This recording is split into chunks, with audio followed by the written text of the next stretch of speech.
이미 지금의 시대는 이제 월세 시대라고 봐야죠. 전세가 있긴 하겠지만 이제 점점 시간이 지날수록 월세가 훨씬 더 많아지는 월세 대세 시대가 된다라고 봐야죠. 그리고 이제 그 월세를 부담하는 게 맞고요. 왜냐? 지금 현재 전세는 자기가 돈 모아서 전세금을 만들어서 전세를 들어가는 게 아니라 전세 대출을 받아서 전세를 들어가는 좀 왜곡되어 있는 모습이기 때문에 아마도 앞으로 전세 대출이 만약에 사라지면 줄어들면 월세가 더 아마 가속화될 것 같습니다. 그래서 저는 개인적으로 월세 구조로 가는 게 맞다라고 저는 보는 거고요. 물론 그러면 개개인들의 이제 월세 부담은 더 커지겠죠. 그것 또한 불편하지만 피할 수 없는 현실이다라고 생각하는 거고요. 더더욱 필요한 건 정부가 나서서 공공주택들을 좀 더 확대하는 게 있어야 된다라고 저는 생각합니다. 그리고 이제 너무 서울과 경기도 쪽에 서울과 경기도에 집중이 되어 있는 이러한 이제 것들이 좀 분산될 필요가 있죠. 그래서 지금 이재명 정부가 추진하고 있는 이제 청와대 이제 이제 세종으로 옮기는 그 정책들이 저는 이제 맞다라고 보는 거고요. 계속 이제 아래로 지방으로 좀 분산될 필요가 있는 거죠. 너무 집중이 되어 있으면 그게 좋은 건 아니다라는 겁니다. 분산되어야 하고 나눠줘야 되고 또 지방 도시들이 또 나름 거점으로서의 역할도 할 필요가 있다고 보는 거고요. 너무 서울과 이 경기도로 치중이 되어 있다 보면 사람들이 더 밀집되고 더 좁은 곳에서 더 부동산 가격만 이렇게 비정상적으로 올라가고 하는 건 결코 좋은 모습이 아니라고 생각합니다. 우리가 살아가는 지금의 시대에 사람들이 너무 힘들게 너무 어렵게 사는 사람들이 많습니다. 예를 들어서 이런 거 있잖아요. 서울에 살면 되게 다 부자인 것처럼 느껴지지만 실제로 그렇지 못하죠. 서울에 살지만 삶의 만족도가 더 떨어지는 사람들 많고요. 서울에서도 강북과 강남 나누면요, 강남이 강북보다 훨씬 더 잘 사는 것처럼 느껴지긴 하지만 실제로는요 그렇지 못합니다. 저기 반포동이라고 하면 우리가 흔히 얘기하는 반포동에 뭐 무슨 아파트들 평당 1억 한다, 되게 부자들만 사는 곳 같잖아요. 그런데 그 반포동에도 주택들이 많고요, 빌라도 많습니다. 되게 넓은 곳도 많고요. 그렇더라는 겁니다. 우리가 흔히 얘기하는 반포동의 느낌과 실제로 그곳에 사는 사람들이 이제 체감하는 건 또 분명히 차이가 있다라는 거죠. 어느 지역이든 다 마찬가지입니다.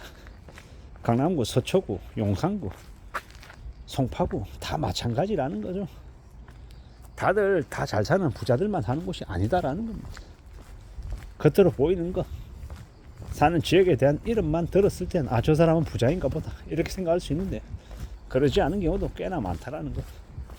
그리고 빚 없이 자가로 사느냐, 빚 잔뜩 있는 자가이냐, 전세냐 월세냐, 보증금 있는 월세냐 보증금 없는 월세냐에 따라서도 또 요건들이 또 많이 갈리기도 하더라는 거. 그런 것들을 생각해 보면요, 겉으로 보이는 게 전부가 다 아니다라는 겁니다. 함부로 그 모습만 보고 판단할 필요도 없는 거고, 또 남들에게 보이기 위해서 과시하기 위해서 하는 그런 모습들은 더더욱더 의미가 없다고 생각하고, 우리가 살아가는 앞으로의 시대, 앞으로의 삶의 모습에서 우리가 뭘 좀 더 추구하고 어떤 이제 모습을 갖춰 나가기 위해서 애써야 되는지에 대해서도 곰곰이 생각하게 됩니다. 앞으로 우리가 살아가는 시대, 우리가 앞으로 살아가는 삶은 더욱더 실리를 추구할 수밖에 없습니다. 그러지 않으면 못 먹고 사는 세상이 이제 이미 시작됐다라고 봐야 되는 거죠. 철저하게 악착같이 절약하며 살아가야 됩니다. 아끼고 지내야 된다는 거죠.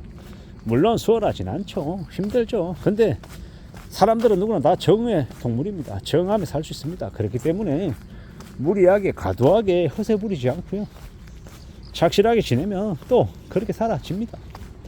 저 같은 경우에도 저는 이제 동서 카누 스틱커피 좋아하거든요.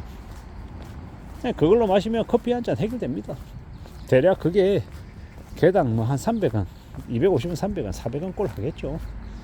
그러면 저가 커피숍에 가서 커피 한 잔 하면 한 1,300원, 1,500원쯤 되는데 그거 한 서너 잔, 이렇게 그거 한 잔 안 먹으면 동석한우 스틱 커피로 3잔 4잔을 마실 수 있는 겁니다. 그리고요, 뭐 한 3,000원짜리 이디야 같은 데서 아메리카노 마시는 대신에 이걸 선택하면 한 10잔 정도를 마실 수 있는 거고, 물론 저기 투썸이나 스타벅스 가서 아메리카노 4,500원 5,000짜리 먹는 것보다 뭐 만족도가 떨어질 수는 있죠. 당연하죠. 돈을 덜 썼으니까 그 정도의 만족도가 좀 낮은 건 당연하다라는 겁니다. 그렇지만 또 그런 것에 또 정하며 산다라고 하면 또 지내는 거죠. 나쁘지 않다라고 보는 겁니다. 그런 저런 여러 가지의 모습들을 하며 살아가자라고 이야기하고 싶은 거죠. 우리가 살아가는 삶을 어떻게 좀 재단하고 다듬어 갈지 잘 좀 궁리해 봐야 되는 거죠. 앞으로 우리가 살아가면서 좀 더 많은 것들을 경험하고 느끼면서 지내야겠죠. 그래 보자라고 말하고 싶은 겁니다. 월세 시대가 이미 왔다. 이제 매달 나가는 지출에 대한 내역들도 잘 따져보고 좀 생각하며 살아가야 되는 거죠.